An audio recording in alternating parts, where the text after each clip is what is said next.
نور الهداية زار صدري، هو مبتدأ أنسي وعمري، فعزمت للرحمن أمري، وعلى خطاها مشيت يا نفحة القرآن فوق.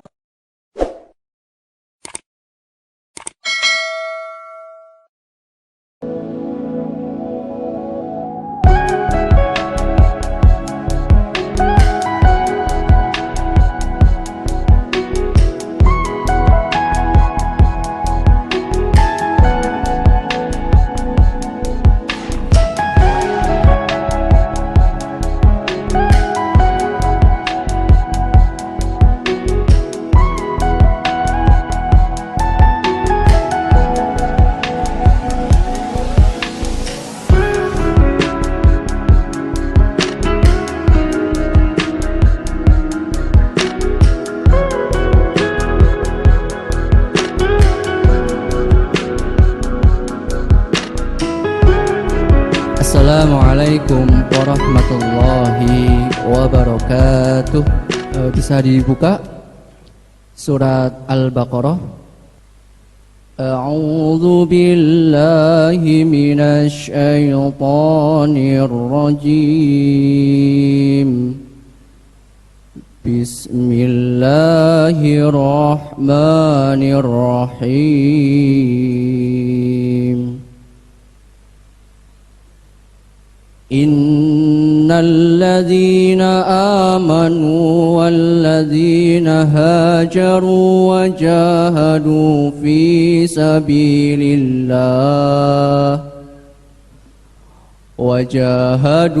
fi sabilillahi ulaika yarjuna rahmatallah.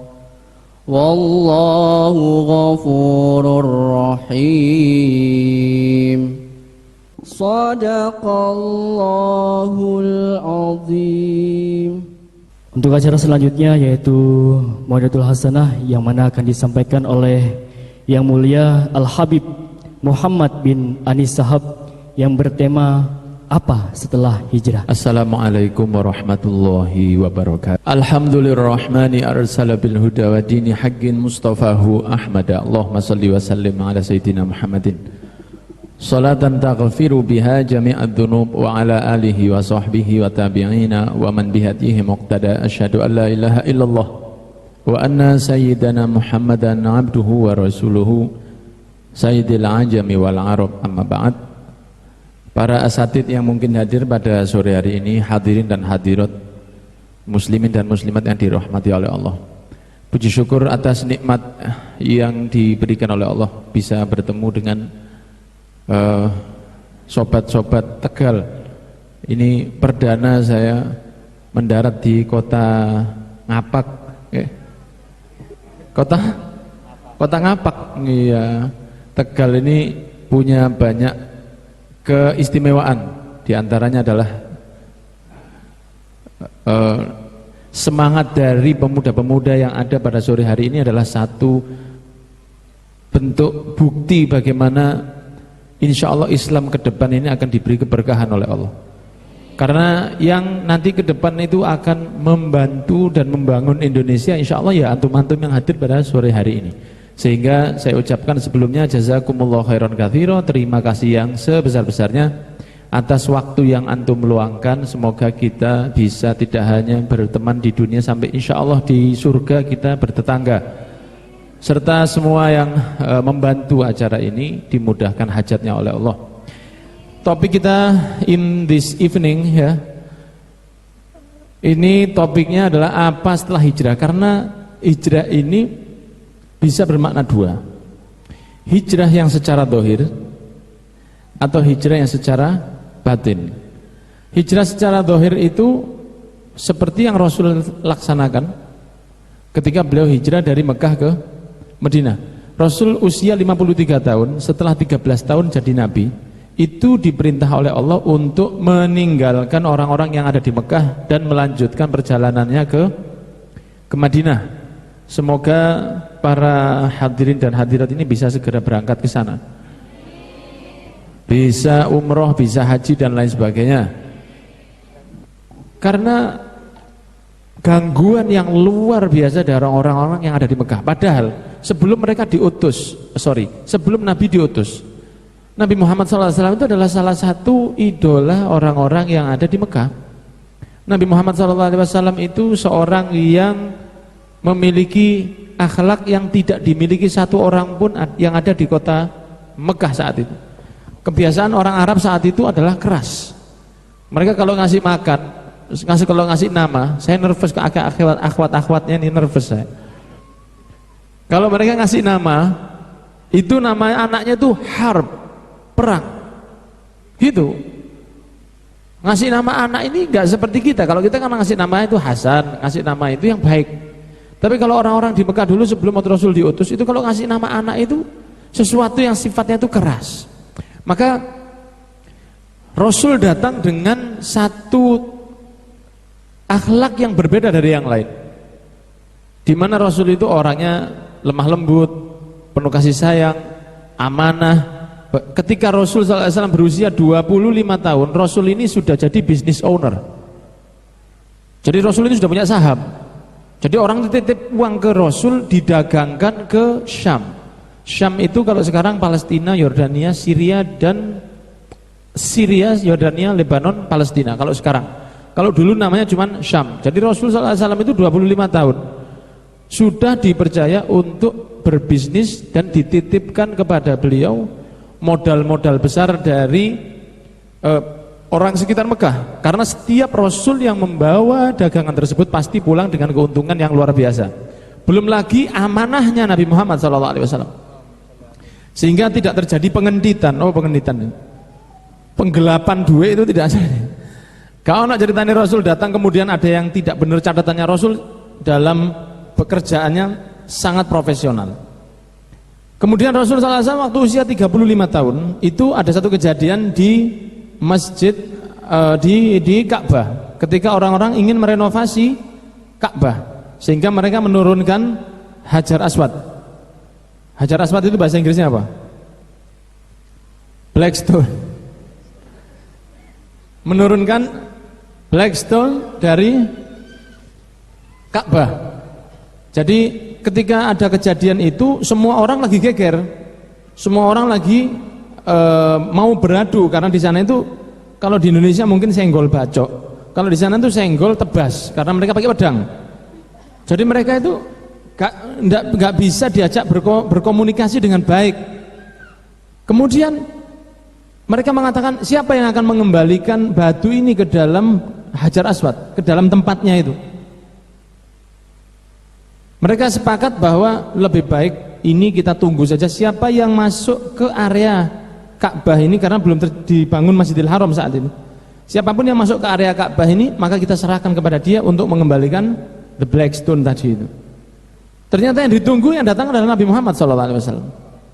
Ketika Rasul datang maka mereka pun kompak menunjukkan bagaimana bangganya mereka ketika Al-Amin yang dijuluki oleh orang Mekah, kan Nabi Muhammad dijuluki Al-Amin. Yang datang ini Al-Amin, maka mereka mengatakan, lah ini kalau ini cocok kan. Semua mengatakan sepakat. Semua suku yang ada saat itu yang sebelumnya tidak pernah akur, mereka sepakat dalam satu kata, kalau Nabi Muhammad yang mengembalikan, waktu itu kalau mereka manggilnya Al-Amin, kalau Al-Amin yang mengembalikan Hajar Aswad ini maka kita terima. Tapi Rasul SAW itu tidak karepe dhewe. Do you understand? Kanjeng Nabi ini tidak karepe dhewe. Gak karena dia itu terus diangkat, kemudian dia lupa daratan ingat lautan. Rasul SAW ini tahu kapan harus menempatkan diri. Makanya di dalam hadisnya beliau mengatakan, mahalakam ru'un arafa qadra nafsi. Tidak akan rusak binasa orang yang tahu diri. Orang tahu diri itu tidak akan binasa. Saya bukan pembalap, jadi saya jangan balapan di jalan. Kalau saya mau balapan, ya di Sentul atau di sirkuit. Saya bukan tukang masak, maka jangan coba-coba masak. Masakannya pasti hancur. Saya bukan seorang yang bisa membuat atau menciptakan sesuatu yang di hayalan saya saja. saya tidak punya kemampuan, maka sebaiknya tidak melakukan hal tersebut karena akan hancur gak karu-karuan. Kalau sesuatu diletakkan pada tempatnya, maka itu lebih baik.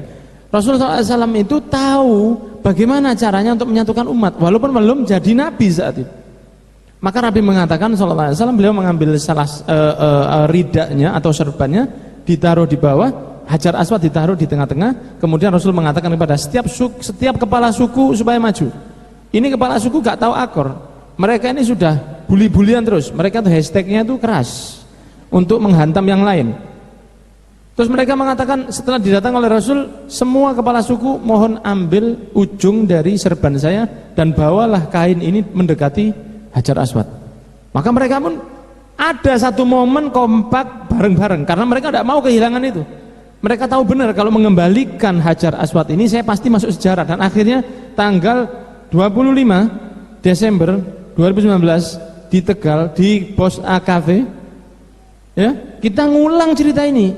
Makanya orang suku Arab saat itu mereka mau mati-matian, saya harus kembalikan. Karena dia tahu nanti suatu saat mungkin mereka tahu di 25 Desember akan disebut cerita ini. Makanya mereka rebutan. Harus saya yang kembalikan. Tapi ketika mereka sepakat Rasul yang kembalikan, Rasul gak karepe dhewe. Gak begini, wis minggir kabeh, tak jubuke. Oh gak begitu. Tapi bagaimana? Ayo monggo dibawa ini ujung-ujungnya diangkat ke dekatnya Hajar Aswad. Diambil oleh Rasul, dikembalikan dan akhirnya mereka semua pulang dengan rasa bangga dan semakin tergila-gila dengan Nabi Muhammad SAW.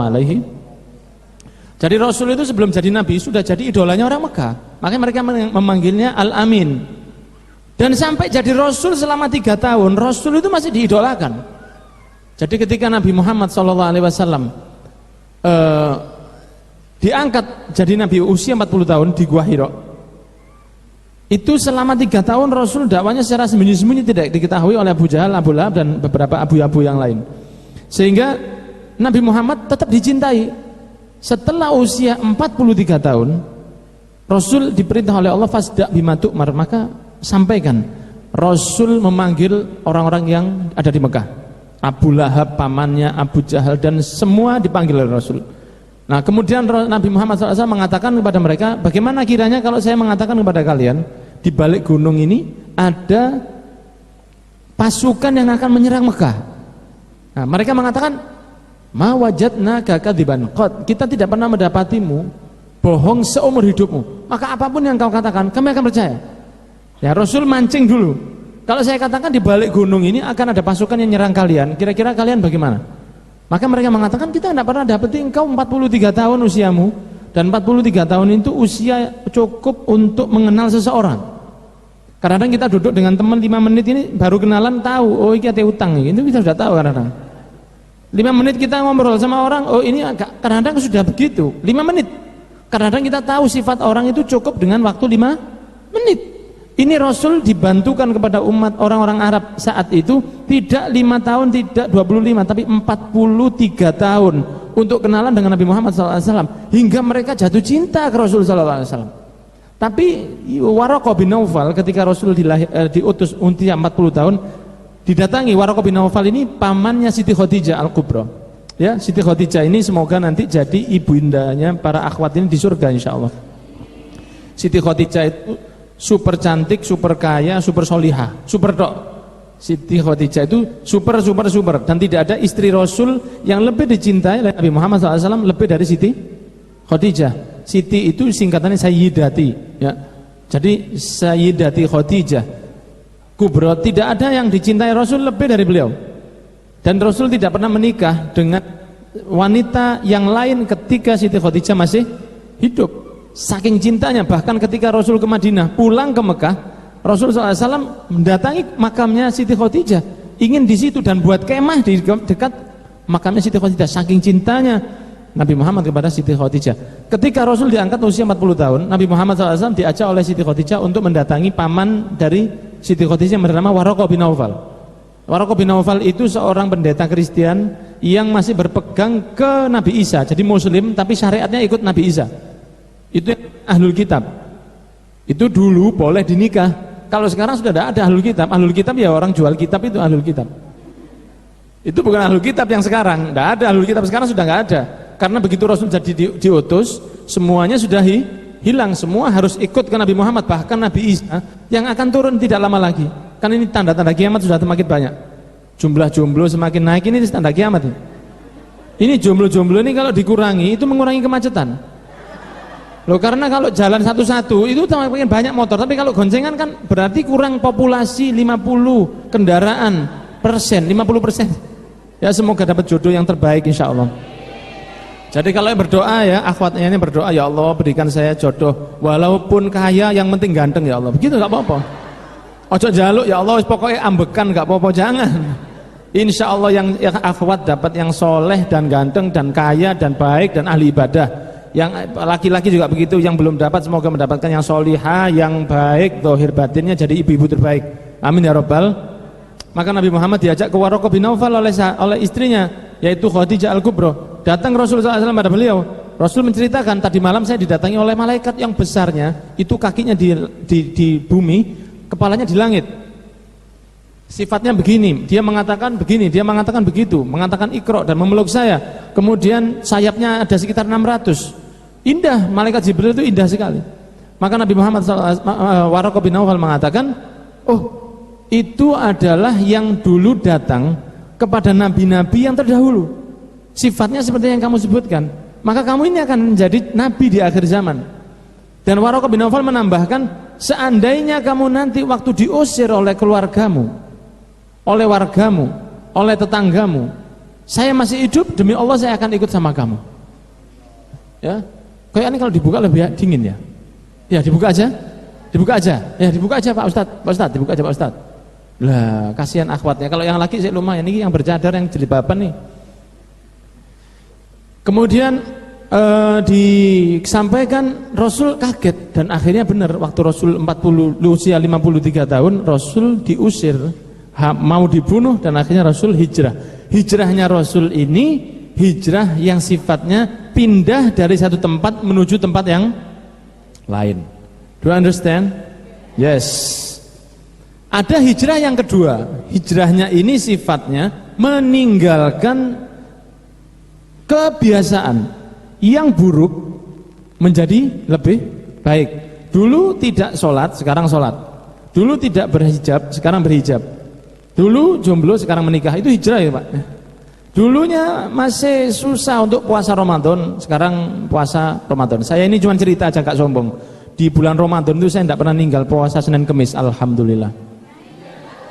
Jadi jenengan sama berarti.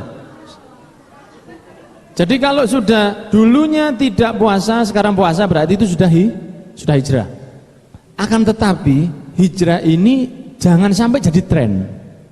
Tren itu tidak akan bertahan lama. Itu jenengan catat di dalam hati panjenengan.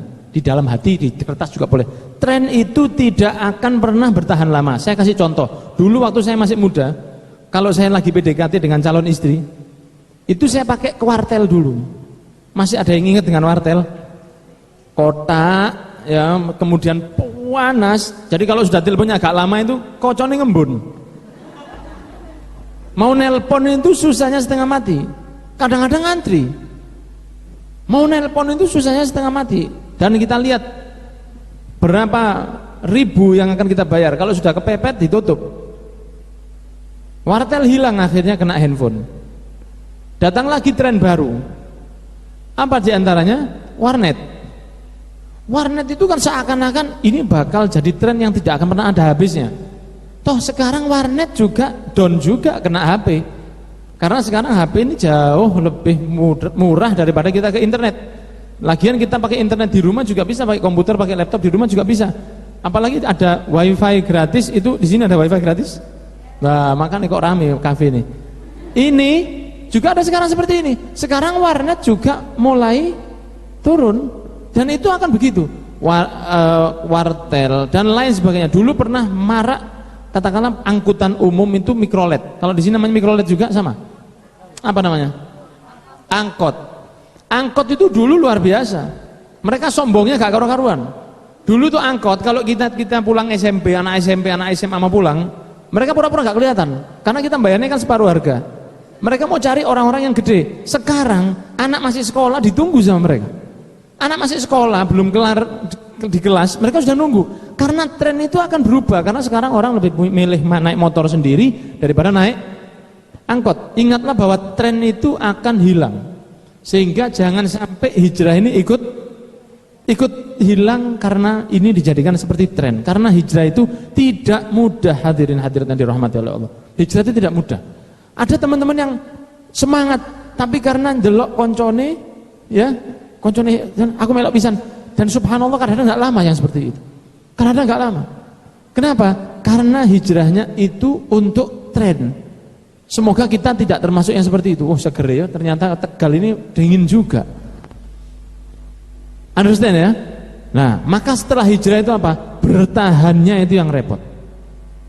Bertahannya itu yang repot. Contohnya, yang dulu tidak berhijab sekarang berhijab. Itu bertahannya repot. Jadi ini tidak tahu rasanya. Saya juga tidak tahu rasanya. Karena kita tidak mungkin meneng-meneng metu kudungan, itu tidak mungkin. Atau yang bercadar, sebelum bercadar dengan bercadar, itu naik lagi, lebih berat lagi cobaannya. Tapi setiap naik, setiap tambah berat, yang pasti Anda akan menjadi lebih baik. Anda semakin lebih dekat kepada Allah. Dan jangan heran kalau semakin baik cobaannya tambah besar. Semakin baik cobaannya itu tambah besar.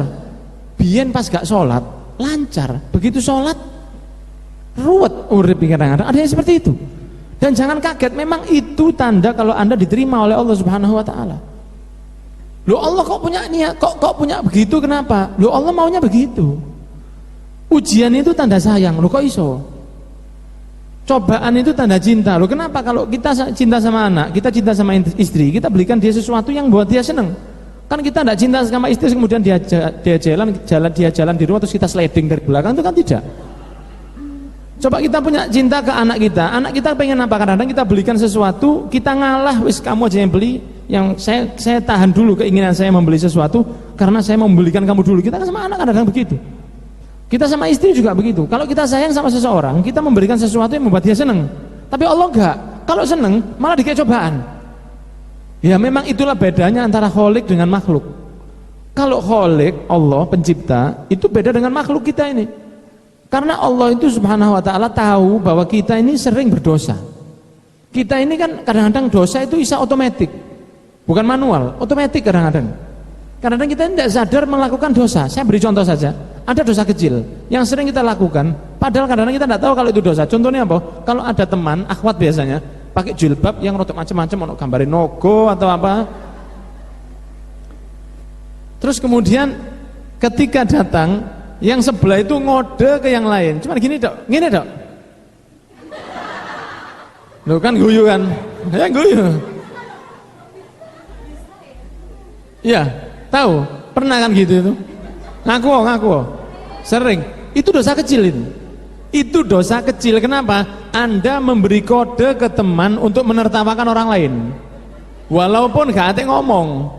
Gak usah begini, delokan kudungnya itu loh macam-macam. Gak usah, cukup gini aja. Kadang-kadang kalau sudah deket banget, gak usah pakai kode, cuman delok-delokan motor tok, guyu wisan. Itu termasuk dosa kecil, gak kerasa. Ada lagi kadang-kadang merasa lebih baik dari yang lain. Kita tidak terasa itu. Nah, Allah itu kalau sudah ada yang mendekat kepadanya, maka Allah ingin membuat dia semakin bersih. Sedangkan kita tidak ada, kalau saya katakan dalam bahasa Inggrisnya itu postcard from heaven. Satu wesel atau satu surat dari surga yang menyatakan, oh kamu baik, oh sholat duhamu diterima, oh dosamu sudah diampuni. Itu tidak pernah terjadi. Dan kita tidak pernah tahu berapa banyak dosa kita tidak pernah tahu. Kita tidak pernah tahu berapa jumlah dosa kita, dan kita tidak pernah tahu berapa jumlah pahala kita. Karena pahala dosa itu tidak ada bentuknya. Apakah dia keriting, asekop atau wajik, itu kita tidak pernah tahu. Merah, hijau, kuning dan biru, tidak ada yang tahu. Bentuk pahala itu bagaimana? Yang tahu itu Allah Subhanahu. Allah tahu bahwa ini anak dosanya banyak. Nah kita nggak tahu. Makanya kadang-kadang oleh Allah dibersihkan lewat cobaan itu karena Allah cinta kepada kita. Understand? Saya beri gambaran lain. Biasanya kalau orang Muslim ngambil riba itu lebih cepat hancur daripada orang non Muslim kalau ngambil riba. Orang non Muslim ngambil riba tambah soge. Orang Muslim ngambil riba ngeri banget. Riba itu ngeri banget, hancur orang Muslim kalau ngambil riba. Kenapa? Karena Allah tidak mau dia terus-terusan. Bukan berarti Allah lebih memberkahi orang non-muslim, tidak. Justru sama Allah dibuat hancur supaya umat muslim ini nanti tobat kemudian kembali kepada Allah Subhanahu wa ta'ala, karena saking sayangnya Allah kepada kita. Do you understand? Nah, maka setelah hijrah itu ada yang lebih berat. Bertahan itu jauh lebih berat daripada hijrahnya. Makanya kadang-kadang kalau ada sepak bola atau F1 atau sepeda motor, balapan motor itu lebih mudah menjadi juara daripada bertahan jadi juara. Karena yang ngejar itu akan banyak, apalagi kalian akhwat dan ikhwan yang muslim di akhir zaman masih muda, setan yang ngejar jenengan itu lebih banyak daripada orang tua kita. Orang tua kita itu setannya sudah terlalu banyak. Tapi kalau antum ini setannya itu masih sehat-sehat setan itu. Karena mereka tidak mau kalian ini baik. Setan itu membenci kalian lebih dari membenci orang lain. Kalau orang yang sudah maksiat, setan itu sudah cum laude lah, mungkin setan ini lancar saja. Orang yang suka ke hiburan malam untuk bermaksiat itu sama setan yes, ini alhamdulillah anak buah saya yang sudah termasuk baik. Tapi kalau dapat melihat manusia-manusia seperti jenengan, pasti cobaannya itu lebih banyak. Sehingga kalau sholat kita diganggu, sehingga kalau ibadah kita diganggu, sehingga kalau apapun diganggu. Dan ketahuilah itu tanda bahwa jenengan itu mau sukses. Karena kita tidak tahu usia kita sampai berapa. Usia kita sampai berapa? Karo. Usia kita ini apakah akan nanti malam kita masih hidup, kita tidak tahu.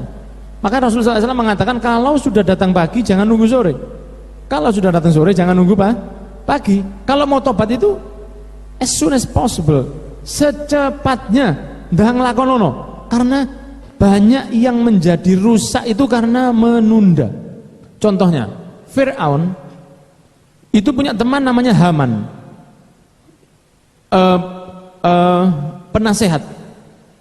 Penasehatnya Fir'aun itu namanya Haman. Datang Nabi Musa dan Nabi Harun ke Fir'aun, dan tidak ada doa yang lebih jos di dunia ini yang lebih dari doanya Nabi Musa ke Nabi Harun. Doa Nabi Musa itu doa paling topnya seorang muslim ke muslim yang lain. Apa? Beliau mendoakan, ya Allah jadikan kakak saya jadi nabi juga, dan dikabulkan oleh Allah Subhanahu wa ta'ala. Dan dijadikan, tidak ada. Kalau kita kan begini, ya Allah saudara saya sukseskan juga, itu kan berat. Ya Allah semoga saya sukses, teman saya jangan teman-teman ya, sukses saja teman-teman lah. Tapi kalau Nabi Musa tidak, mendoakan Nabi Harun, ya Allah jadikan saya punya teman yang namanya Harun, ini kakaknya, didoakan dan dikabulkan oleh Allah jadi nabi juga. Nabi Harun itu jadi nabi karena doanya Nabi Musa. Maka diperintahkan oleh Allah, faqula lahu qawlan layyinan la'allahu yatadzakkaru aw yakhsha. Datanglah kepada Fir'aun, katakan kalian berdua kepadanya qawlan layyina, kata-kata yang lembut, yang baik. Nabi Musa diperintah untuk ngomongi Fir'aun itu dengan kata-kata qawlan layyina, kata-kata yang baik.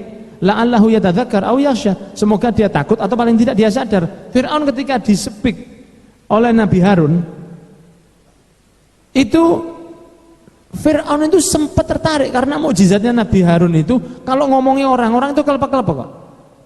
Speaknya ini mukjizatnya beliau. Jadi kalau ngomongi orang itu seperti terhipnotis. Itu kelebihannya Nabi Harun. Diomongi Fir'aun itu, mikir dia. Jadi kalau saya ini misalnya, katanya Fir'aun, saya ini misalnya masuk Islam, ikut kamu, nyembah Tuhanmu, semua orang yang saya bunuh diampuni. Semua harta yang saya rampas diampuni. Api pangeranmu gitu. Tapi bahasa Mesir kuno saya tidak hafal. Terus dia mengatakan, ya wis tak pikir. Nah, iki kakek mikir. Kalau mau baik itu harus konsekuen, jangan konkesuen. Maka dia mengumpulkan anak buahnya, ada Haman dan lain sebagainya, untuk tanya kira-kira saya perlu tidak ikut Nabi Musa. Padahal di hatinya ada rasa untuk ingin mengikuti Nabi Musa. Dia mengatakan, wahai kabinetku, ya, menteri-menteri, kumpul. Saya ini diajak oleh dua anak muda yang mengatakan bahwa kalau saya ikut mereka, saya akan dimasukkan surga, diampuni segala dosa saya, dan saya cukup hanya berikrar bahwa tiada Tuhan kecuali Tuhan mereka berdua. Kira-kira menurut kalian gimana? Haman berdiri. Nah ini, hati-hati kalau milih konco. Karena teman itu kalau tidak benar, teman itu bisa menjerumuskan. Tahun yang mendapat teman seperti Haman. Haman berdiri kemudian mengatakan, keberatan, objection your honor, ya. Keberatan saya. Saya tidak tega jenengan dibegitukan. Saya tidak terima saya. Jenengan ini raja, jenengan ini Tuhan. Sungai Nil itu mengalir di bawah kakimu. Mati hidupnya orang Mesir itu di tanganmu. Dan kau sekarang akan meninggalkan kami semua untuk menyembah Tuhan anak muda dua yang baru saja balik, mungkin begitu. Karena Nabi Musa masih muda waktu datang ke Firaun. Semua mengatakan gak terima, gak terima. Padahal Firaun sudah ada rasa untuk ingin hijrah, untuk mengikuti Nabi Musa alaihis. Firaun diomongi teman seperti itu, jaimnya naik. Dia merasa, wah ini kok dibeginikan. Dia mengatakan, enggak, sorry. Aku cuma ngetes tadiku guys. Berarti kalian ini konco-konco yang ciamik. Ayo kopinya disamblek. Nah, akhirnya minum lagi. Gak dilanjut. Omongan Fir'aun tidak dilanjut tentang bagaimana dia untuk mengikuti Nabi Musa. Lihatlah betapa nyeselnya Fir'aun punya teman seperti Haman. Mungkin sekarang kalau mereka di barzakh itu dekat, sudah ditekek Harmani sama Fir'aun. Gara-gara kon aku. Coba dulu kamu bilang terserah jenengan, masuk Islam Fir'aun ini. Tapi karena teman. Selama mati Fir'aun itu diadab sampai detik ini, sampai yaumil qiyamah. Akan diadab oleh Allah Subhanahu wa taala gara-gara teman. Gara-gara menunda. Ada lagi Abu Jahal. Abu Jahal itu ketika duduk di sebuah angkringan di Mekah, itu dia ngomong ke temannya ketika lagi ngobrol, kemudian temannya ini tanya, Abu Jahal, bagaimana pendapatmu tentang Nabi Muhammad? Nabi Muhammad ini kan ngaku Nabi, dia membuat kacau kota Mekah ini. Seorang laki-laki yang ikut dia pisah dengan istrinya karena istrinya tidak mau. Begitu pula sebaliknya, istri pisah dengan suami gara-gara yang satu ikut Rasul, yang satu tidak mau. Bapak pisah dengan anak, anak pisah dengan ibu, sehingga kacau Mekah ini. Kira-kira pendapatmu tentang Nabi Muhammad itu gimana? Abu Jahal itu noleh kanan kiri. Kamu bisa jaga rahasia, karena Abu Jahal ini kan orangnya kejam. Abu Jahal ini dikisahkan tongkatnya itu tidak pernah turun dari atas, karena dia itu suka mukul orang. Abu Jahal mengatakan, kamu bisa jaga rahasia? Bisa. Maka dia mengatakan, sebetulnya Nabi akhir zaman ya Nabi Muhammad ini. Abu Jahal itu mengatakan seperti itu ada di tafsir Al-Munir, tafsir Al-Munir susunan Syekh Dr. Wahbah Az-Zuhaili. Jadi Abu Jahal itu sempat tertarik ke Rasul sallallahu alaihi wasallam. Dia mengatakan ke yang tanya tadi, kamu lihat akhlaknya, kamu lihat tanda-tandanya. Siapa tadi? Nabi Muhammad itu kalau berjalan kemana-mana ada mendung yang mengikut beliau. Kemana-mana? Ya bukan mau hujan. Kalau kita di Tegal sini mungkin kalau kemana-mana ada mendung, jangan segera pulang karena akan turun hujan. Tapi kalau Rasul waktu itu mendung kemana-mana, itu karena memang mukjizat beliau begitu. Allah tidak rela kalau Nabi Muhammad kepanasan, makanya diberi mendung yang kemana-mana menutupi matahari. Kamu lihat tanda-tandanya semua ada. Nah terus dia bertanya temannya, kenapa jenengan kok tidak mau ikut Nabi Muhammad? Jaimnya naik. Jaim ini penyakit yang sangat berat. Dia mengatakan, lah kalau saya ikut dia, nah terus teman-teman saya nanti gimana? Kan mereka sudah selama ini ikut saya. Jadi kamu diem aja, tutup aja, anggap aja Nabi Muhammad itu salah. Kita jalan seperti ini.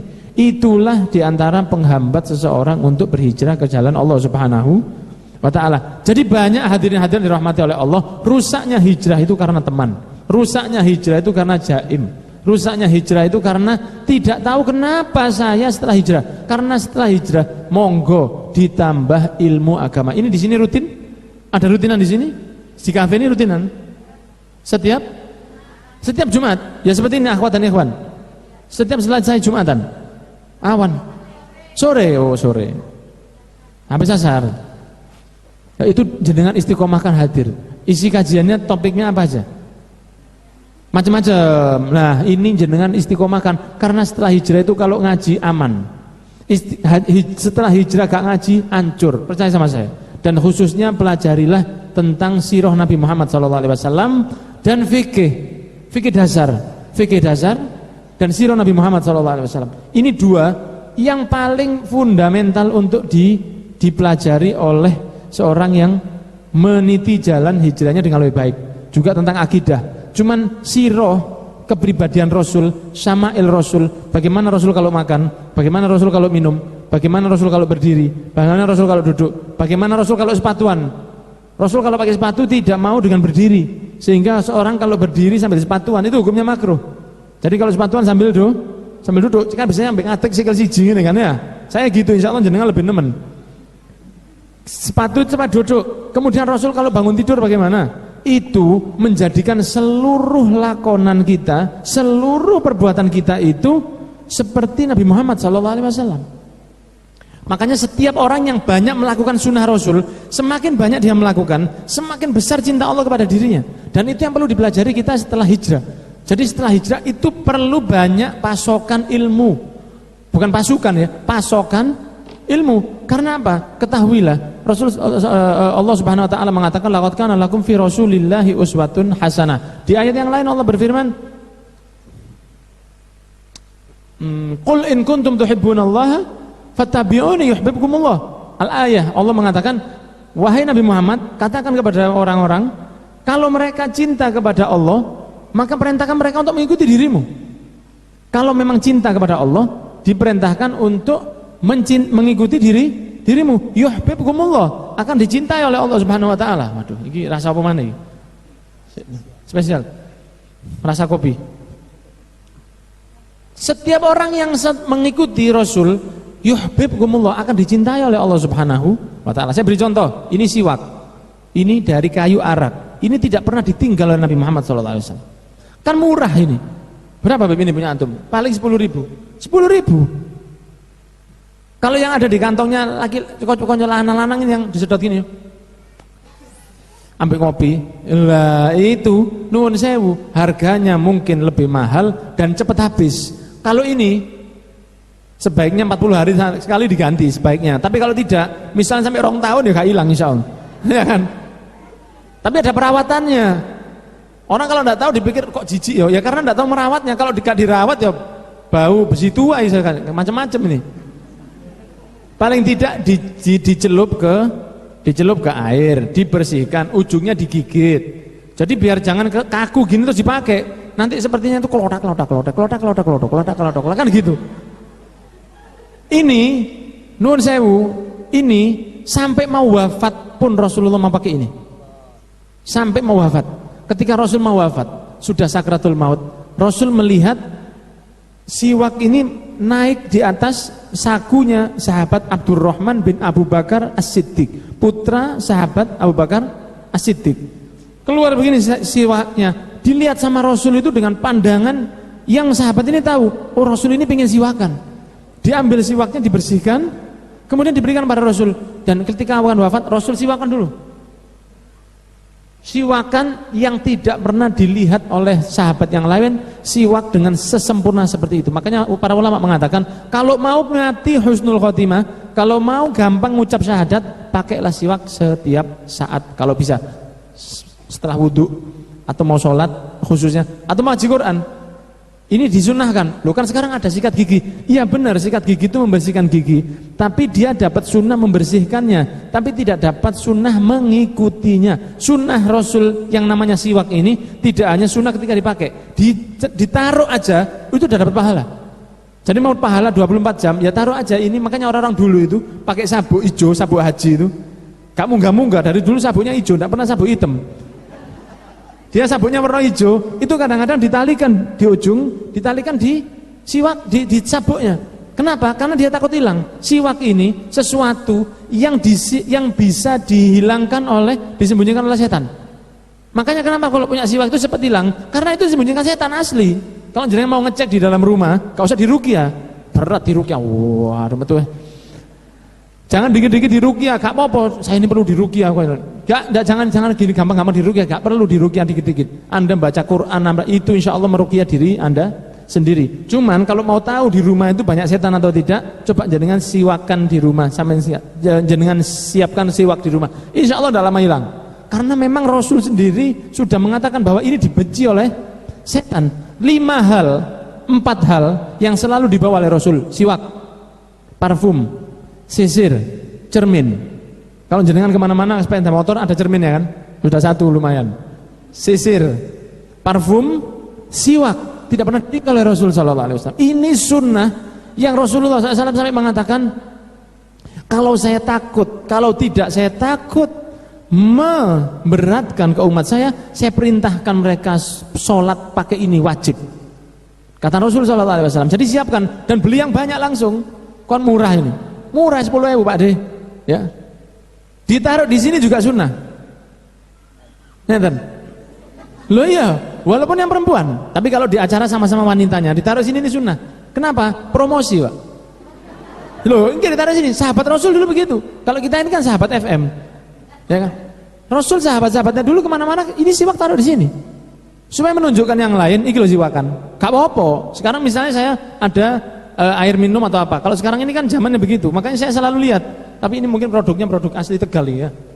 212 lah, ini kalau dibuat promosi nggak apa-apa di sini. Nah misalnya begini, ini kan lagi in the streaming kan? Iya kan lagi streaming?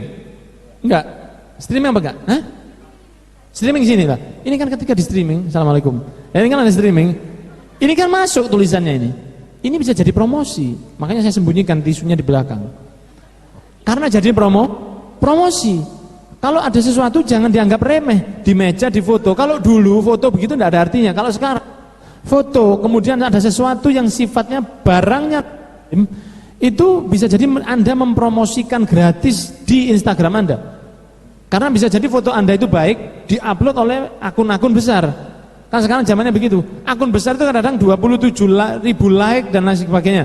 Itu kadang-kadang Anda ikut mempromosikan gratis barang-barangnya orang non muslim. Makanya sunnah juga ditaruh ini di telinga sini.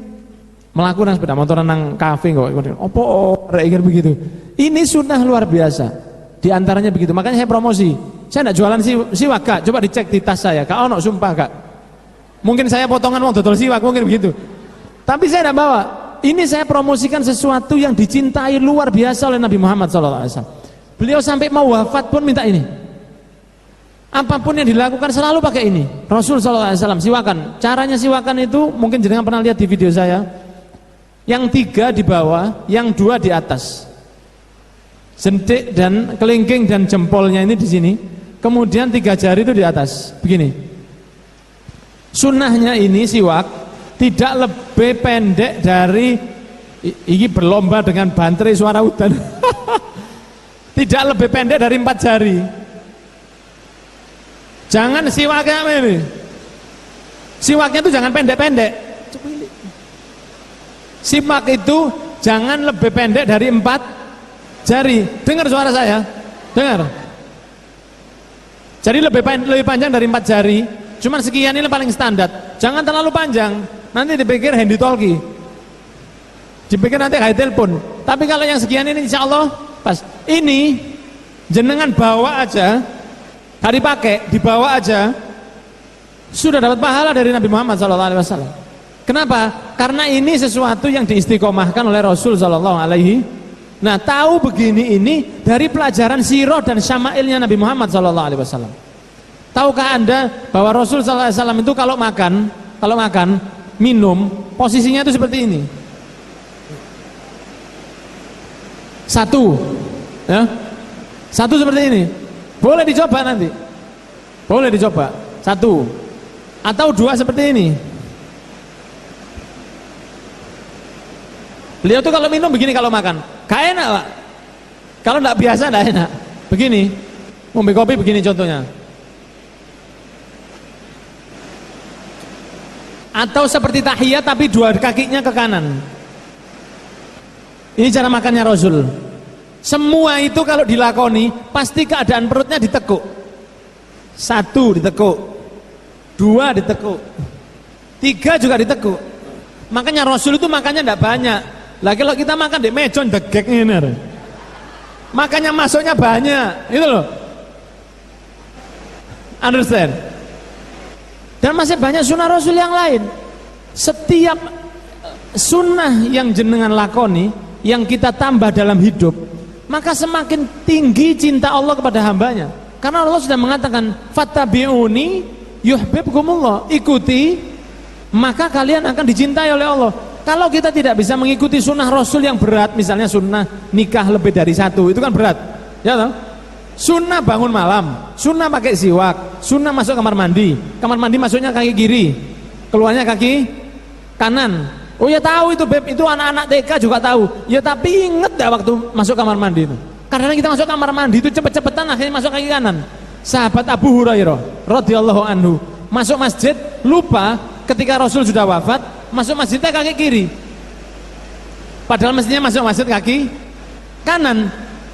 Saking nyeselnya hampir pingsan jatuh di masjid. Dibangunkan oleh para sahabat yang lain, kemudian ditanya, apa yang membuatmu pingsan? Dijawab oleh Abu Hurairah, saya sudah khianat ke Nabi Muhammad SAW. Apa yang kamu khianati Abu Hurairah? Ini kan orang luar biasa.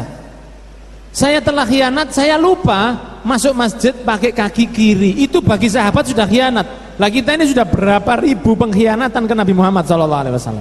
Nah, maka saya mengajak di majelis dan kajian yang super berkah ini, ayo kita tambah pengetahuan kita tentang keseharian Nabi Muhammad SAW. Lakukan pelan-pelan apa yang bisa jenengan tiru dari Rasul yang menurut jenengan bisa istiqomah. Jangan terlalu semangat.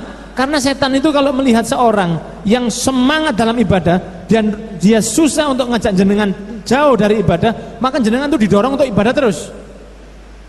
Jenengan biasa duha itu kan maksimal 12, paling sedikit 2. Kalau 1 itu witir, minimal 2, maksimal 12. Standar yang paling baik 8. Jenengan biasa 2, tahu-tahu jenengan kepingin 6. Itu jenengan perlu tanya dalam diri sendiri, bisa enggak saya terus istiqomah 6? Kalau bisa jenengan lanjutkan, insya Allah baik. Kalau tapi tidak, 2 istiqomah lebih baik daripada 6 tapi sebentar lagi ditinggal. Saya bisa istighfar sehari berapa kali? Saya bisa 100 kali. 100 kali. Tahu-tahu kepingin 1000 kali. 3 hari, 4 hari, 5 hari, seminggu ada kondangan, ada nikahan, ada acara futsal, gak sempat baca, hari kedua gak sempat baca 3, akhirnya tidak 1000, tidak 100. Apa yang bisa jenengan istiqomahkan dari sebuah amalan, lakukan itu, karena itu membuat Rasul semakin memandang kepada kita. Dan kita butuh pandangannya Rasul, karena yaumil qiyamah tidak ada yang bisa membantu kita kecuali Nabi Muhammad SAW. Tidak dengan ayah kita, tidak dengan ibu kita, tidak dengan amal kita. Yang bisa membantu kita masuk ke dalam surga adalah Nabi Muhammad SAW. Maka saya ajak semua yang hadir di sini, tambahlah pengetahuan kita tentang syama'il keseharian sirah Nabi Muhammad SAW. Insya Allah jenengan akan diberi berkah oleh Allah Subhanahu. Dan juga terakhir untuk akhwatnya, karena akhwat ini sudah mulai banyak yang bercadar dan juga yang berhijab. Yang berhijab alhamdulillah, yang bercadar juga alhamdulillah, semoga diberi istiqomah oleh Allah. Ketahuilah bahwa di antara tanda bahwa yang menutup aurat itu menjadi calon penghuni surga adalah surat Ar-Rahman. Allah berfirman, fihinna qasiratut tarfi lam yatmithunna insun qablahum walajan. Di dalamnya ada qasiratut tarf, orang-orang yang enak kalau dipandang, bidadari di dunia. Ada di dalam surga itu bidadari yang enak untuk dipandang. Dan laki-laki ini insya Allah masuk surga langsung dapat 70 dari Allah. Alhamdulillah, seneng ya. Apa mereka tidak cemburu nanti? Cemburu sudah dicabut Pak De. Ketahuilah kalau masuk surga cemburu itu diambil, rindu itu diambil. Tidak boleh rindu di surga. Di surga itu rindu itu tidak boleh, cemburu itu tidak boleh, karena tidak ada sudah. Hasud itu tidak ada. Karena jenengan kalau misalnya rindu dengan seseorang, asal tidak maksiat, rindu dengan mantan itu tidak boleh di dalam surga.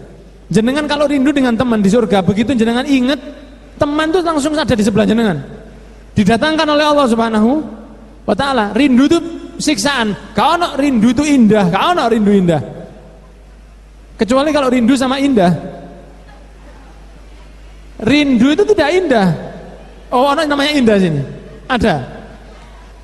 Rindu itu tidak indah, karena rindu itu siksaan.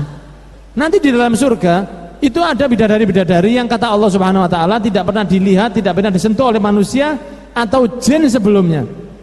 Apa sifatnya? Bahwa mereka tidak pernah dilihat dan tidak pernah disentuh kecuali oleh mahram mereka saja. Itu sifat bidadari. Maka akhwat yang latihan pakai jilbab, akhwat yang istiqomah pakai cadar, akhwat yang istiqomah pakai baju yang longgar, ketahuilah bahwa kalian ini sedang latihan untuk menjadi bidadari di dalam surga. Karena di dalam surga pakaiannya itu baik-baik. Baik pakaiannya itu indahnya luar biasa. Makanya tidak boleh melihat akhwat, tidak boleh menonjolkan aurat untuk dilihat selain mahram. Karena di dalam surga wanita-wanitanya itu tidak akan dilihat oleh orang yang selain mahram. Sedangkan di neraka itu sifatnya mereka tidak pakai baju. Maka latihannya juga di dunia, semakin buka, semakin cepat prosesnya untuk menuju neraka. Jadi makanya bersyukurlah kepada Allah, diberi hidayah mau berhijab, diberi hidayah mau panas-panas, karena non sewu Tegal ini rada lumayan panas ternyata. Ini saya perdana masuk kota Tegal daripada kota Malang yang terbaik di dunia tempat saya itu. Kalau Malang itu kan dingin, walaupun tidak sedingin dulu, tapi Malang itu alhamdulillah kadang-kadang pagi masih 16-15 derajat, masih alhamdulillah dinginnya pas. Cuman di Tegal berjilbab pahalanya lebih gede daripada orang Malang yang berjilbab. Karena panasnya di sini cobaannya lebih gede. Maka ketahuilah bahwa insya Allah istiqomahkan dengan hijab Anda, istiqomahkan dengan cadar Anda, karena Anda sedang diatur oleh Allah untuk menuju surganya Allah Subhanahu wa taala. Semoga yang saya sampaikan ada manfaatnya. Dan maghrib jam berapa? Sudah maghrib? Sudah maghrib? Belum? Apa ada tanya jawab? Ya ada. Tanya jawabnya pakai kertas. Ada? Oh sudah, sip. Wis. Langsung aja ya. Soalnya kalau tanya jawab itu langsung biasanya gak karu-karuan. Saya pernah tanya jawab, yang tanya ini ngawur, pertanyaannya ngawur. Jadi kalau tanya jawab itu ini yang terbaik, cara begini ini yang terbaik. Ada yang pertama, ada yang kemarin tanya, saya ini kerja di bank, saya ini setiap hari makan riba, bagaimana hukumnya? Lah saya akan, ya Anda akan menusuk neraka. Saya jawab begitu ya apa? Jadi kalau tanya jawabnya pakai kertas ini, insya Allah lebih berkah.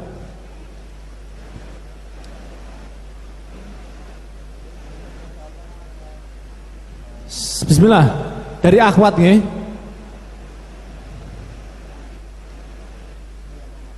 Saya ada pertanyaan, jika kita melihat peristiwa akhir-akhir ini di belahan dunia lain banyak terjadi diskriminasi umat Islam seperti yang terjadi di India atau etnis Rohingya, Myanmar, Uighur. Apa yang bisa kita lakukan untuk meminimalisir diskriminasi kepada umat Islam, dan apa yang bisa kita lakukan untuk menjaga perdamaian dunia?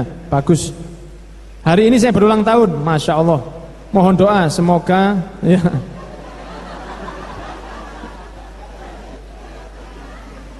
Ulang tahun harus dikasih hadiah ya.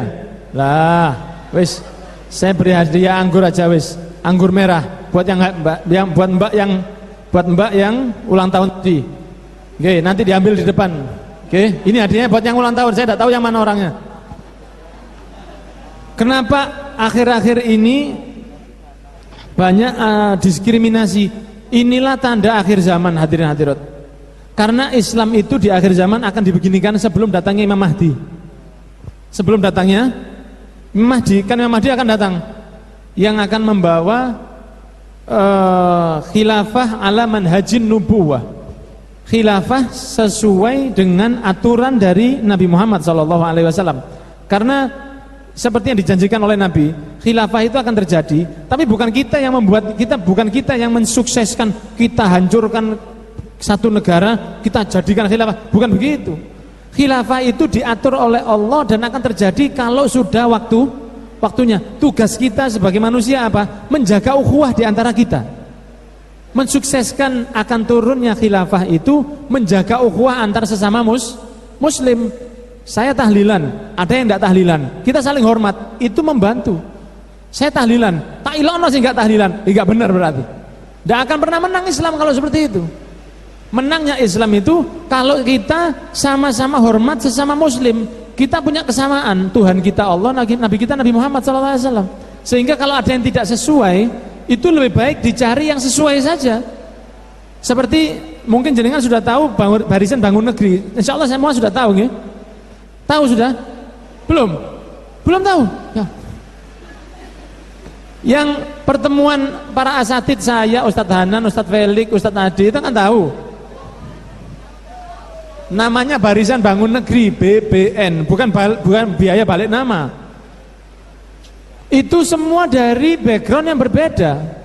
Saya, Ustadz Hanan, Ustadz Umar Mita, Ustadz Felix, Ustadz Abdus Somad, Ustadz Adi Hidayat, Ustadz Salim Afillah, Ustadz Lukman, itu semua backgroundnya beda-beda, tapi kita saling gojolok-gojolokan. Jadi saya gojoloki Ustadz Umar Mita, Ustadz Mita harus salafi, Ustadz Umar Mita juga gojoloki saya, gojol-gojolokan, bisa seperti itu. Gak harus seperti dulu yang terus eker-ekeran. Dan memang insya Allah BBN itu bakal datang ke Tegal juga. Ustaz Hanan mungkin bakal kesini kan. Ustaz Hanan kalau kesini bakal bawa juga tentang itu juga. Karena kita itu mau bawa perdamaian di Indonesia. Sudah lelah berpisah, rindu berjamaah. Lah, di antara tandanya kiamat itu adalah diskriminasi ke Islam di dunia.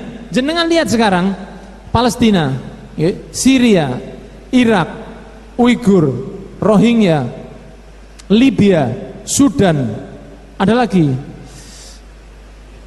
Kashmir, India. Sekarang India lagi diganyang India ini sekarang. Islam di Filipina beberapa waktu yang lalu dibunuh juga, dan di Indonesia termasuk. Inilah yang disampaikan Rasul SAW, bahwa kehancuran dan kezaliman yang sudah merajalela di dunia, itulah waktu akan segera turunnya Imam Mahdi. Jadi jangan kaget kalau beberapa tahun ke depan ini Imam Mahdi sudah turun. Jadi jangan kaget, kan sudah sering lihat videonya Ustaz Zulkifli Ali kan. Jadi jangan kaget. Jadi makanya yang belum nikah segera nikah cepet-cepetan. Mumpung Dajjal belum turun. Ini Dajjal sudah sampai Kendal sekarang. Sudah dekat. Makanya belum nikah segera menikah. Lah ini bagaimana kita menghadapi itu? Yang bisa kita lakukan mendoakan mereka. Donasi buat mereka. Sudah itu. Kalau kita berangkat ngerepoti. Antum tahu orang di Palestina itu mental mereka luar biasa, tidak seperti mental kita. Mental kita ngelamar ditolak nangis, Pak. Mau nikah diseleding teman dari belakang calonnya, nangis. Orang Palestina itu anak-anak umur 8 tahun ngepel darah ibunya itu biasa. Tidak seperti kita, jauh. Makanya kalau orang sini mengatakan saya ingin berangkat, toto disik, karena kita tidak tahu mental kita itu. Mereka dengar bom seperti kita dengar mercon tahun baru, biasa bagi mereka. Lah kalau kita berangkat ke sana, di sana tidak ada nasi, makannya itu tidak seperti kita, makan dari hal-hal yang sangat sederhana di Syria dan lain sebagainya. Lah kita berangkat sana kepingin pecel, kepingin bakso, kepingin, lo ya gak bisa berangkat, karena mental kita tidak kuat. Lah maka bagaimana kita supaya bantu Muslim yang ada di sana?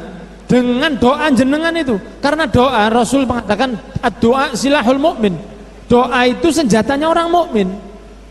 Dan memang akan ada momen nanti Islam itu dimenangkan oleh Allah.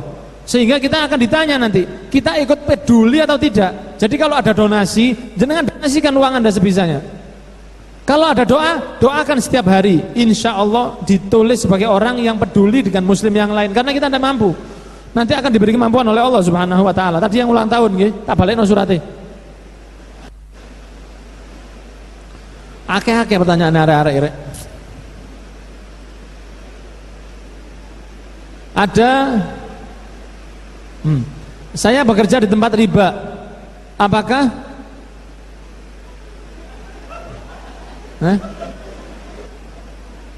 apakah saya harus berhenti dari sana? Karena rumah tangga saya nanti takut tidak diberkahi. Singkatnya begitu nggih. Singkatnya begitu. Kalau bisa segera ditinggal pekerjaannya. Di bank itu boleh kerja di 3 tempat. Kalau ada bank, jenengan kerja di sana, jenengan boleh di tiga posisi. 1, tukang parkir. Loh, cok guyu. Serius ini. Jadi tukang parkir boleh. Jadi office boy boleh. Jadi satpam, jadi saptam boleh. Jadi saptam boleh. Asal saptamnya ini tidak memberitahu di mana tempat untuk kredit, di mana tempat untuk nyewa. Uang sewa. Tak ngopi dhisik, keliru terus ngomongnya memang. Kadang kalau masuk ke bank, kita kan disambut sama satpam. Satpamnya mengatakan, ada yang bisa saya bantu Bapak? Kemudian kalau kita mengatakan, iya Pak saya mau setor, oh ya silakan. Tapi kalau bisa, iya Pak saya mau pinjam dana, kemudian dia mengatakan, oh pinjamnya di sana, maka dia termasuk mendorong orang untuk riba. Kalau tukang parkir, dia kan cuma kanan, kiri, belakang, door, hop, hop. Kalau sudah door baru, hop. Itu tukang parkir, dia tidak ada masalah. Understand? Atau office boy, dia cuma ambil air kemudian diberikan dikasih, kan ada masalah. Karena di bank itu ada yang halal, hasilnya tidak 100% haram. Di bank itu ada yang halal, di mana? Administrasi itu halal. Jadi kan kalau nyimpen duit di bank kan mesti ada administrasi. Ya kan? 20.000, 15.000 per bulan itu kan ada. Itu halal itu. Itu boleh. Itu tidak haram. Karena apa? Karena saya seperti membayar jasa. Jadi kan parkir itu kan bayar. Saya minjem tanahnya sebentar untuk naruh mobil saya. Kalau di bank itu saya pinjem lemari besinya sebentar, saya mau naruh uang saya untuk supaya lebih aman. Maka administrasi yang jaringan bayar per bulan itu hasil halal yang dimiliki oleh bank. Tapi kalau dia minjamkan kemudian menganakkan uang tadi, itu uang riba yang jadi haram. Nah, yang dilarang oleh Rasul, beliau mengatakan dalam hadisnya Sahih Muslim, la'anallahu akila riba wa mukilahu wa katibahu wa syahidaihi atau kama qala. Dilaknat oleh Allah orang yang makan riba, yang utang, wa mukilahu, dan yang memberi hutang, dilaknat oleh Allah, wa syahidaihi, dan saksi-saksinya, wa katibahu, dan yang mencatat.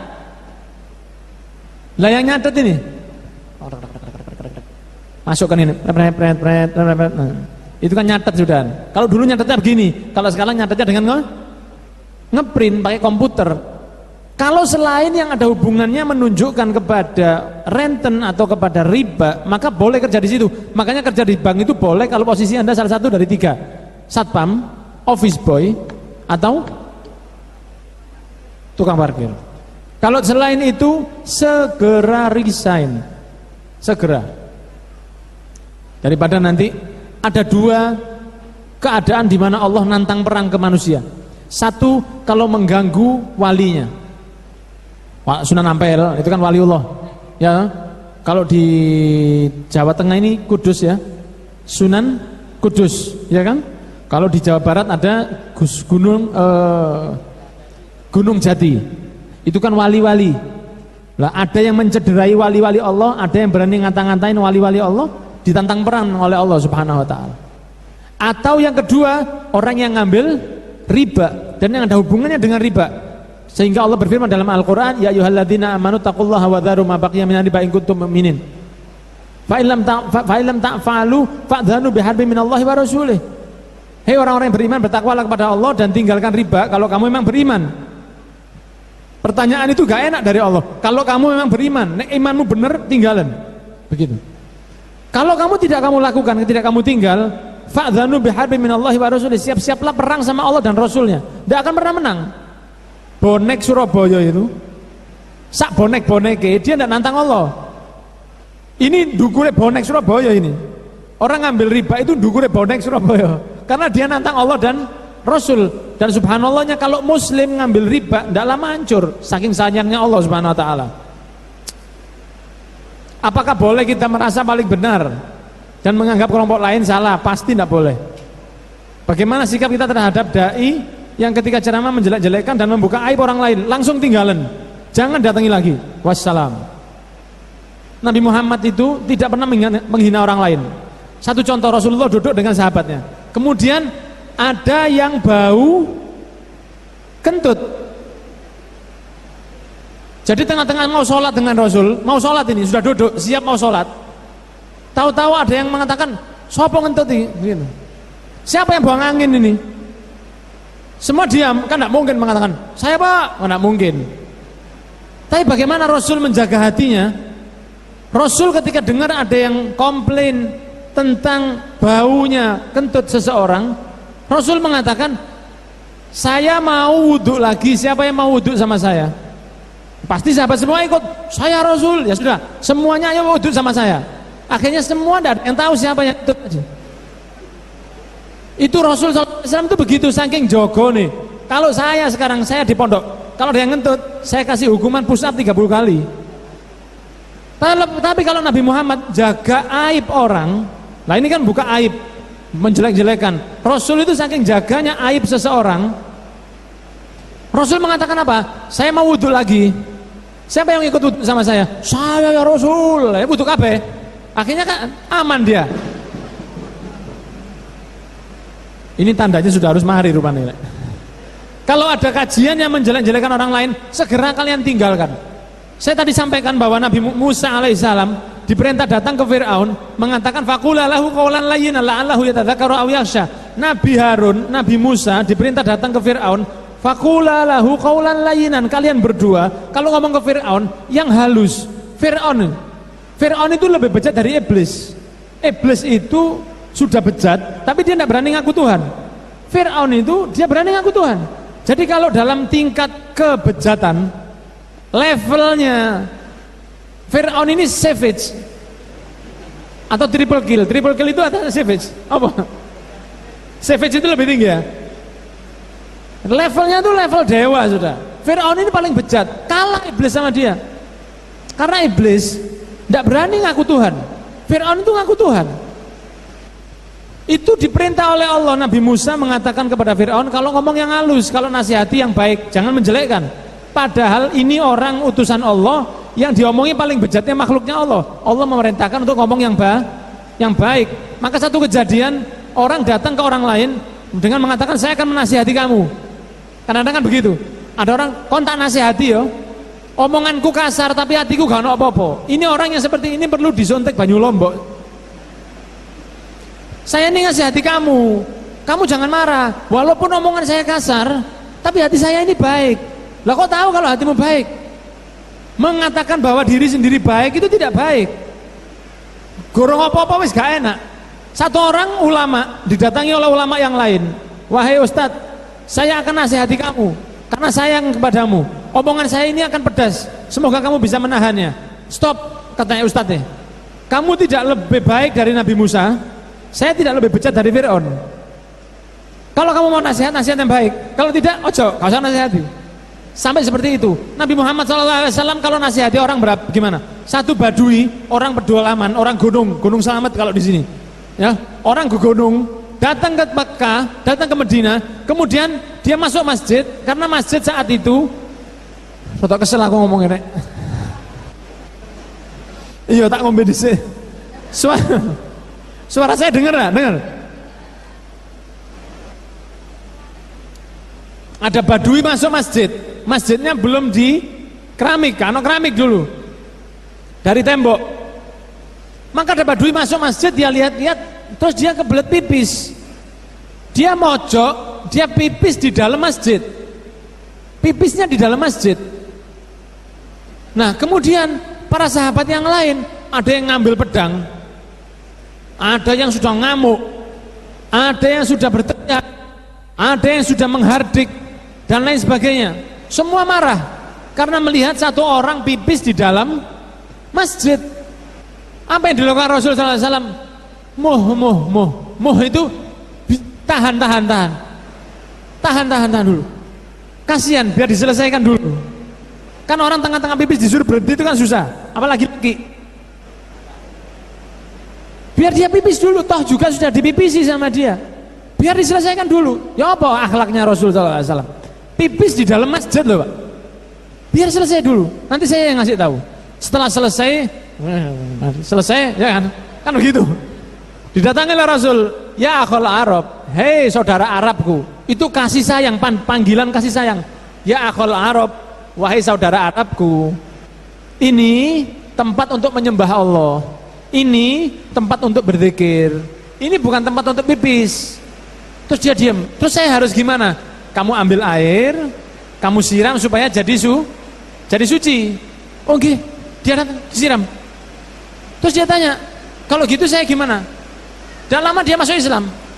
Tapi dia sudah melihat teman-temannya Rasul tadi marah. Maka Rasul mengatakan, coba kamu minta maaf ke teman-teman saya. Karena mereka sudah tersinggung tadi, kasihan mereka itu. Maka dia pun maju dan minta maaf. Kemudian dia berdoa. Tapi karena ini orang masih jahiliyah, dia mengatakan, ya Allah ampuni saya dan Nabi Muhammad, yang lain jangan. Karena dia tersinggung. Tapi lihatlah bagaimana Rasul menasehati seorang yang pipis di dalam masjid. Disuruh selesaikan dulu, biar selesai dulu. Ada satu orang datang ke Rasul, ya Rasul, saya ini ingin zina. A'dzin li fi zina. Beri saya izin untuk zina. Sahabat yang lain, lu ngawur. Sudah ambil pedang, mau ditebas ini. Kurang ajar sama Rasul. Ditahan sama Rasul, tahan. Maju mas, sini mas. Sampai lututnya ini nempel ke lututnya Rasul. Sampean kepingin apa? Saya kepingin zina ya Rasul, tak kuat saya. Gini, sampean punya kakak perempuan, punya. Mau perempuan kakak perempuan sampean dizina oleh orang lain? Demi Allah saya tidak terima. Nah, perempuan yang mau kamu zinai punya adik yang nggak terima kalau kakaknya kamu zinai. Kamu punya ibu, punya ya Rasul. Mau ibumu dizinai orang lain? Tidak mau, saya tidak terima ya Rasul. Nah, orang yang kamu zinai bisa jadi dia punya anak, anaknya tidak terima kalau kamu zinai ibunya. Kamu punya bibi, punya ya Rasul. Mau bibimu dizinai orang? Tidak mau ya Rasul. Nah, orang yang kamu zinai bisa jadi punya ponaan, yang ponaannya tidak terima kalau kamu itu terus bibi, adik, anak, kakak, ibu. Itu cara Rasul memberi nasihat kepada sahabatnya. Sehingga Rasul setelah diberi nasihat tadi, si sahabat mengatakan, ya Rasulullah, sebelum saya engkau nasihati, tidak ada di dunia yang lebih saya inginkan dari berzinahan. Tapi setelah engkau kasih tahu saya seperti ini, tidak ada di dunia ini yang lebih saya benci dari berzinahan. Loh, sepertinya selamat, Allahumma sholli ala Muhammad. Itu cara Rasul menasihati orang. Maka kalau ada yang menganggap orang yang benar, menganggap yang lain salah, lah ini mau lebih hebat dari Rasul apa ya apa? Jangan didekati. Ya, ini anggapan manusia langka saja. Wis, tinggalan pengajiannya. Ini kalau dibuat cerpen, iso jadi cerpen, jadi novel, jadi sinetron.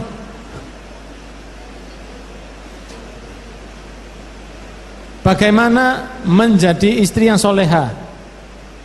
Wah, ini saya tidak tahu karena saya ini soleh. Ya. Ini belum maghrib kan? Belum kan? Sudah. Maghribnya jam berapa? Maghribnya di sini sholatnya? Enggak? Hah? Kenapa? Di masjid, dekat sini. Nanti akhwatnya nanti sholat di mana? Ada musola? Gak repot? Gak apa-apa saya maghrib. Biasanya jam berapa selesai? Sekarang? Tambah satu lagi? Oh iya, saya enggak tahu soalnya rek. Engkau akhirnya aku di DM ngawur aja sholatnya sampai kita terganggu, ngono bahaya nanti. Bagaimana mempertahankan istiqomah menjadi istri soleha? Ya berat ya, karena setiap rumah tangga itu tidak ada yang sama.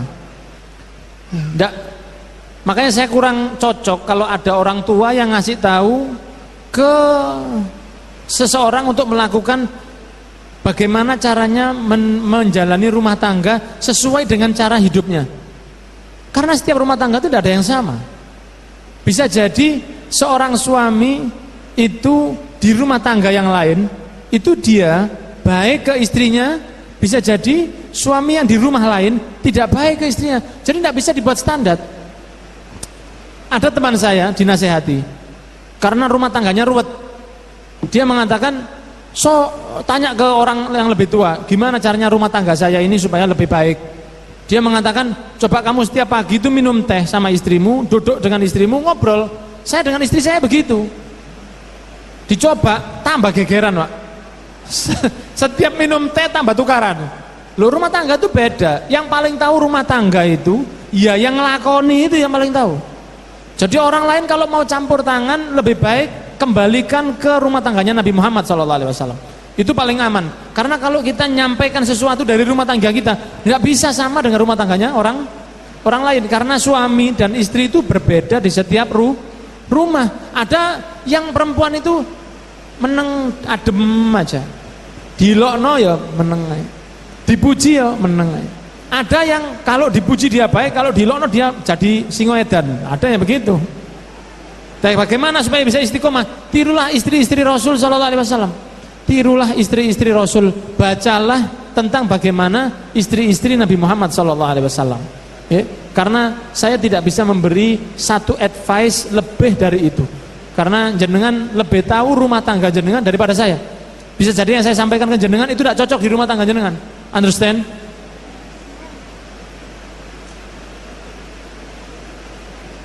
Akhirnya 6 kon. Sudah lama gak melok ujian apa jadi nakan ngene. Ini didoakan aja, kayaknya ini masalah rumah tangganya bermasalah ya. Semoga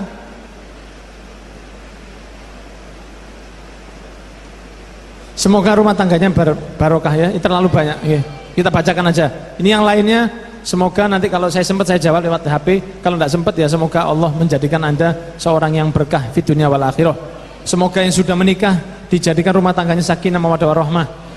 Semoga yang masih kumpul mertua segera diberi rumah sendiri oleh Allah.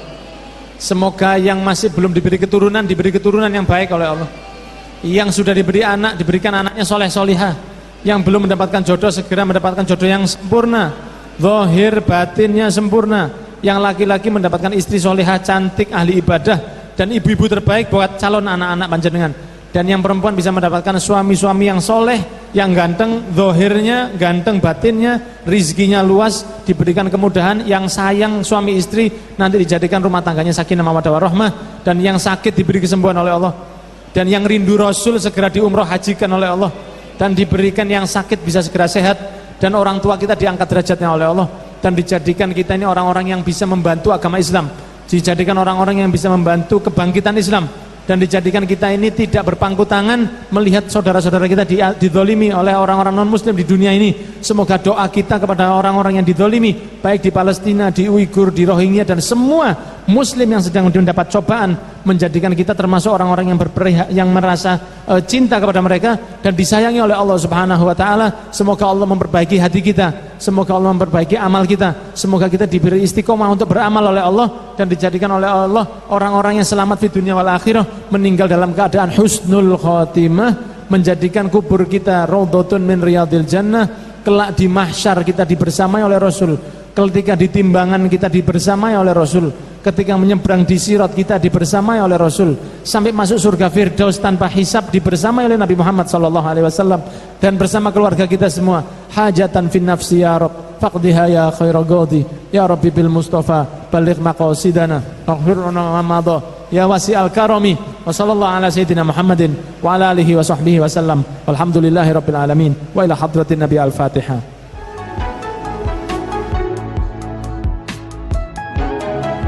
Wassalamualaikum warahmatullahi wabarakatuh. Waalaikumsalam warahmatullahi wabarakatuh.